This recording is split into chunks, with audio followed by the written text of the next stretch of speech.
আল্লাহ রব্বুল আলামিন তার হাবিবের মাধ্যমে আমাদেরকে অন্যের বাড়িতে ঢোকার বা তার বাড়ির দিকে নজর দেওয়ার জন্য অনুমতি নেওয়ার যে গুরুত্বটা, সেই গুরুত্বটা এই হাদিসের মাধ্যমে সুস্পষ্ট করেছেন।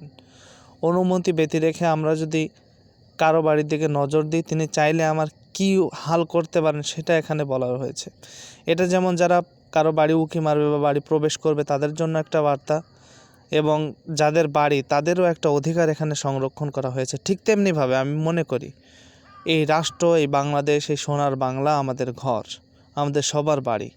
এই রাষ্ট্রে বহিরাগত কোনো শক্তি যদি আমাদের অনুমতি ব্যতি রেখে আমাদের ক্ষতি করার নিমিত্তে এই দেশের দিকে উঁকি মারে, তাহলে তাদেরও দাঁত ভাঙা মোক্ষম জবাব দেওয়া আমাদের অধিকার।